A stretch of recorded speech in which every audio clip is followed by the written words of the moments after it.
रवि पापा के पुराने नौकर का बेटा था। जब रवि 11 साल का था तो उसके माँ बाप घर की छत के मलबे तले दबकर उसे छोड़कर इस दुनिया से चले गए थे। रवि घर से बाहर खेल रहा था, इसलिए ये जिंदा बच गया। मेरे पापा रवि को अपने घर ले आए और उसकी परवरिश करने लगे। रवि सिर्फ 8वीं तक पढ़ सका। घर के बराबर में ही पापा का गोदाम था, जहां वो दुकान का माल स्टॉक करते थे। रवि को गोदाम में रहने के लिए जगह दे दी गई। बस वो वही रहता था और बस खाना वो हमारे घर पर खाता था। गोदाम की सफाई और रखवाली के अलावा घर का सौदा लाना भी उसी के जिम्मे था। वक्त गुजरता गया, यहाँ तक कि रवि जवान हो गया। उसने कदकाठ शक्ल खूब निकाल ली थी। पापा को एक सहायक की जरूरत थी और रवि का भी कोई नहीं था। पाँव की जूती को कोई सर पर नहीं रखता, ये मेरी माँ के शब्द थे। वो नौकर का बेटा था और उसे नौकर ही रहना था। माँ रवि से हमेशा दूर ही रहती थी और हमें भी उससे दूर रहने को कहती थी मेरे घर में जवान बेटियां हैं, गैर लड़के को दरवाजे से बाहर ही रखूंगी। उसे घर के अंदर आने की इजाजत देना गलत होगा। मम्मी ने पापा को भी कह दिया कि अब ये अंदर नहीं आएगा, जवान हो गया है, जो काम होगा उसको बाहर से ही बता देंगे और खाना भी दहलीज में रख देंगे, उठा लेगा और खाना खाकर बर्तन वापस दहलीज में रख देगा, हम खुद बाद में उठा लेंगे। पापा रवि से बहुत प्यार करते थे, लेकिन मम्मी की भी बात माननी जरूरी थी। बस जैसा मम्मी ने कहा पापा ने वैसा ही किया। कभी कभी हमें उस लड़के की जरूरत पड़ ही जाती थी, जब कभी भारी सामान इधर से उधर कराना होता, छत के जाले साफ कराने होते या फिर कोई स्विच वगैरह ठीक कराना होता। माँ रवि को घर के अंदर बुलाती, लेकिन दीदी को मना कर देती कि तुमको उस लड़के के साथ ज्यादा बात नहीं करनी। दीदी भी बड़ी चालाक थी। माँ की नजर हटते ही वो रवि से बातें करने लगती। वो माँ की बात न मानती। माँ को गुस्सा आ जाता और दीदी को अकेले में समझाती कि गैर लड़कों से ज्यादा बात नहीं करते, तुम उससे दूर रहा करो। दीदी इन दिनों बीए कर रही थी। मम्मी बीमार हो गई और ये बीमारी जानलेवा साबित हुई। ब्लड प्रेशर की वजह से मम्मी के गुर्दे खराब हो गए और कुछ दिन बाद बीमार रहकर वो भगवान को प्यारी हो गई। हमारे लिए ये सदमा छोटा नहीं था। मैं तब 7वीं में पढ़ रही थी। मम्मी की कमी दीदी की बाहों में खुद को छुपाकर पूरी करने की कोशिश करती। वो भी समझदार थी, मुझे बहुत प्यार करती। यूं बड़ी बहन के सीने से लगकर माँ से अलग होने का गम आधा रह जाता। बीए के पर्चे देने के बाद मेरी दीदी घर बैठ गई। छोटी बहन को संभालने के खातिर कुर्बानी दी तो मैं भी अपनी बहन पर जान कुर्बान करने लगी और उनको बड़ा समझने लगी। वो पापा और मेरे लिए खाना पकाती, हमारे कपड़े धोकर प्रेस करती और मुझे तैयार करके स्कूल भेजती। पापा की भी बहुत सेवा करती। लगता था कि माँ की कमी दीदी के प्यार ने पूरी कर दी थी, वरना तो शायद हमें माँ की कमी खत्म कर देती। 8वीं में आई तो होश संभाला तो अपनी बहन को किसी और खेल में उलझा हुआ पाया। पापा सुबह काम पर निकल जाते और रात गए घर आते और मैं भी स्कूल चली जाती तो दीदी घर पर अकेली रह जाती। वो छत से गोदाम में झांक कर रवि को आवाज लगाकर घर के अंदर बुला लेती, कभी किसी काम से तो कभी किसी काम से। और फिर तन्हाई की उन मुलाकातों ने एक नए नाटक का रूप धारण कर लिया। इत्तेफाकन कभी मैं स्कूल से जल्दी घर आ जाती तो रवि को घर के अंदर बैठा पाती। मैंने शुरू में ज्यादा ध्यान ना दिया। आहिस्ता आहिस्ता मेरे दिल में अलग अलग शक स्तर उठाने लगे कि ये रोज हमारे घर में क्यों दिखता है, जबकि माँ हमेशा दीदी को मना करती थी कि रवि के सामने न जाया करो, उसके साथ ज्यादा बात मत किया करो। रवि का इस तरह हर समय घर पर मौजूद रहना मुझे अच्छा नहीं लगता था। कभी कभी तो ऐसा होता कि जब मैं स्कूल से वापस आती तो दीदी और रवि एक ही कमरे में बंद होते। दरवाजे पर नोक करने के बाद दीदी बाहर आती और आकर सिर्फ यही कहती कि मैं तो रवि से कमरे के जाले साफ करवा रही थी या स्विच ठीक करा रही होती। जब मैं ना समझती तो किसी बात पर ज्यादा ध्यान नहीं देती थी। जैसे जैसे अक्ल आती गई रवि को दीदी के साथ देखकर दम घुटता हुआ महसूस होने लगा। मैं जानती थी कि वो रिश्तेदार नहीं है, हमारा नौकर है। तभी मम्मी पापा ने उसे हम लोगों के बीच घुलने मिलने नहीं दिया था। उसकी हैसियत हमेशा नौकर की ही रही थी। पापा की वजह से चुप थी कि उनको दुख ना पहुंच जाए, लेकिन दीदी के कारनामे देखकर दिल जलकर राख हुआ जाता था। पहले दीदी मेरा बहुत ख्याल रखती थी, लेकिन अब रवि की वजह से मुझे पूरी तरह नज़रअंदाज करने लगी थी।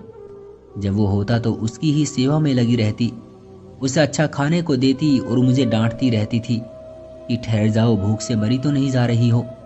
वो रवि को तर निवाले खाने को देती और मैं बैठी उसका मुंह तका करती। दीदी के इस रवैये ने मुझे उनके खिलाफ कर दिया। जब मैं 9वीं में थी, ज़्यादा उलझनों में रहने लगी और एक दिन हिम्मत करके दीदी को कह ही दिया कि दीदी देखो, तुम जो कर रही हो वो ठीक नहीं है, बाज आ जाओ, वरना मैं पापा से बता दूंगी। इस नौकर को तुम घर में मत बैठाया करो और घर में बैठाकर उसे खाना भी मत खिलाया करो, वरना ये अपनी औकात से बाहर आ जाएगा तो हम सब के लिए मुसीबत बन जाएगा। दीदी ने उस दिन मुझे बहुत सुनाई कि अफसोस है तुम्हारी सोच पर, पढ़ लिख कर भी अनपढ़ रह गई हो। अमीर गरीब सभी इंसान होते हैं और तुम मुझे ये सब सिखा रही हो। रवि नौकर है तो क्या हुआ, है तो एक इंसान ही ना। इतना भेदभाव अच्छा नहीं है। मैं भेदभाव नहीं कर रही दीदी, बल्कि आपको सावधान रहने को कह रही हूँ। पापा के पीठ पीछे तुम क्यों इस लड़के को घर के अंदर बैठाती हो, जबकि मम्मी भी उससे दूर ही रहती थी और उसको घर में नहीं घुसाती थी। अपना नहीं, कम से कम पापा का तो ख्याल कर लो। जब पापा को इस बात का पता चलेगा तो वो तुमसे बहुत नाराज हो जाएंगे और कभी ना कभी तो उनको ये बात पता चल ही जाएगी। दीदी पर मेरी बात का कोई असर नहीं हुआ। मैं तो यूं भी मजबूर थी कि मैं छोटी थी, मुझे और घर को वही संभालती थी। लेकिन अब जबकि मैं अच्छा बुरा समझने लगी थी तो कैसे चुप रहती। मैंने उनसे कह दिया, अगर तुम बाज ना आई तो सब कुछ पापा को बता दूंगी, फिर तुम्हें मारे या घर से निकाल दे। मैं इसकी जिम्मेदार नहीं होंगी, क्योंकि अब मुझसे और ज़्यादा कुछ बर्दाश्त नहीं होगा। जब दीदी ने देखा कि मेरे तेवर खड़े हैं तो दीदी आपे से बाहर हो गई, जूता उठाकर मुझे मारने लगी। उस पर तो मेरे दिल में जैसे आग सी भड़क उठी। पहले तो मैंने उनको सिर्फ डराया ही था, अब कसम खाली थी कि जो हो सो हो, पापा से जरूर उनकी शिकायत करूंगी। शाम को पापा घर आए तो मेरा मुंह सूजा हुआ था, आंखें सुर्ख हो रही थी। उन्होंने प्यार से पूछा, मेरी बेटी को क्या हुआ है, क्यों आंखें सूजी हुई है।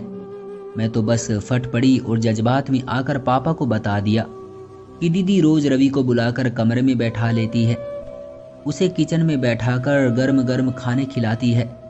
मैं तो स्कूल होती हूँ, जब आती हूँ तो ये घर में मौजूद होता है। यही बात मुझे अच्छी नहीं लगती। अब रवि जाएगा या फिर मैं इस घर में नहीं रहूंगी। कहने को तो सब कह गई, लेकिन मैंने एक नज़र भी पापा की तरफ नहीं देखा। वो तो बस हैरान ही रह गए थे। पापा उसी समय घर से निकलकर गोदाम की तरफ गए और रवि से कहा कि 1 मिनट में यहाँ से दफा हो जाओ और फिर कभी अपनी शक्ल मुझे मत दिखाना। जिस थाली में खाते हो उसी में छेद करते हो। न जाने किस तरह उन्होंने खुद पर काबू पाया जो रवि को जाने दिया। पापा इतने गुस्से में थे कि मैं खुद डर गई थी कि कहीं उसको मार न दे। रवि उसी समय ये घर छोड़कर चला गया, भगवान जाने कहाँ। अब मैं पछताती हूँ कि जल्दबाजी में पापा को बताकर दीदी को पापा की नज़रों में गिरा दिया था। जैसी भी थी, मुझे तो मोहब्बत दे रही थी, मेरी देखभाल और मेरे सारे काम करती थी। उन्होंने अपनी पढ़ाई मेरे खातिर छोड़ी, इतनी कुर्बानी दी ताकि पापा कहीं दूसरी शादी करके सौतेली माँ ना ला बैठाएं। अब बुरे दिनों ने मुझे घेर लिया था। ये तो पापा का बस न चलता था, वरना दीदी को नहर में धक्का दे देते और दीदी उठते बैठते मुझे कोसती रहती थी कि बहन है या डायन, मुझसे मेरे पापा की मोहब्बत छीन ली है।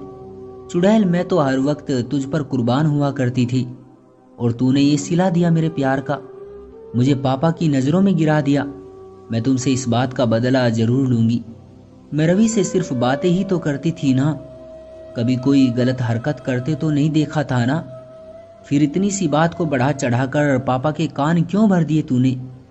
मैं भी इंसान हूँ, कहीं आती जाती भी नहीं, हर समय तुम लोगों की सेवा करती रहती हूँ। तन्हाई से उकताकर रवि से 2 बातें करना क्या इतना बड़ा पाप था। कि तूने उस बेचारे अनाथ से रहने का ठिकाना भी छीन लिया। अब न जाने वो कहाँ मारा मारा फिरता होगा। तुझे उसकी बद्दुआ लगेगी, देख लेना। तेरा भी यही बुरा हाल होगा और तू भी ऐसे ही दरबदर होगी, क्योंकि उसकी बद्दुआ उम्र भर तेरा पीछा करेगी। ये जुल्म तुझ पर बहुत महंगा पड़ेगा जो तूने उसके साथ किया है। जैसे जैसे वो मुझे कोसती तो मैं दिन भर परेशान रहती। रवि तो फिर पलटकर नहीं आया और न उसका कुछ अता पता रहा। मैंने रोते पीटते बीए कर लिया। उन्हीं दिनों मेरे लिए एक अच्छा रिश्ता आ गया। पापा ने झटपट मेरी शादी कर दी। दीदी बेचारी अभी तक बलि का बकरा बनी हुई थी। मैं दीदी से ज़्यादा खूबसूरत और उनसे ज़्यादा पढ़ी लिखी थी, इसलिए लड़के के मम्मी पापा ने मुझसे ही अपने बेटे की शादी की। कुछ रिश्तेदारों ने मेरे पापा को सलाह दी, अब तुम दूसरी शादी कर लो ताकि घर संभालने वाली आ जाए और फिर तुम अपनी बड़ी बेटी की भी शादी कर देना। पापा भी चाहते थे कि दीदी की भी शादी कर दे, लेकिन कोई अच्छा रिश्ता नहीं मिल रहा था। वो इसी कोशिश में थे कि इधर बेटी के फर्ज से आज़ाद हो तो फिर अपनी शादी के बारे में सोचे। इंसान सोचता क्या है और होता क्या है। पापा को किसी ने दीदी के लिए रिश्ता बताया और जिस दिन वो लड़का देखने के लिए जा रहे थे तो एक ट्रक से उनकी गाड़ी टकराने की वजह से उनका एक्सीडेंट हो गया और उस एक्सीडेंट में पापा मौके पर ही दम तोड़ गए और हमें तकदीर ने एक और जख्म लगा दिया। मैं तो अपने घर में खुश थी, लेकिन अब बड़ी समस्या मेरी दीदी की थी। मेरे पति बहुत अच्छे इंसान थे, वो मुझे बहुत चाहते थे। जब मैंने उन्हें अपनी बहन की मजबूरी बताई तो वो बोले, अपनी बहन को यहाँ ले आओ और अपने पास रख लो।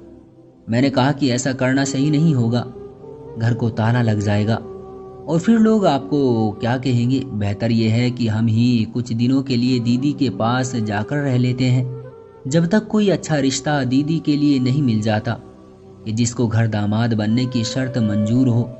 मेरे पति ने मेरी बात मान ली और हम अपने घर से पापा के घर चले गए। पापा ने सब कुछ दीदी के नाम कर रखा था। खैर, उन्हें खर्चे की तो कोई परेशानी नहीं थी, लेकिन उन्हें किसी का साथ जरूर चाहिए था। दीदी मेरे और मेरे पति के साथ रहने पर खुश थी, क्योंकि अब उनको डर नहीं लगता था और वो बहुत सी परेशानी से बच गई थी। मेरे पति बहुत अच्छे से मेरा और मेरी बहन का ख्याल रख रहे थे।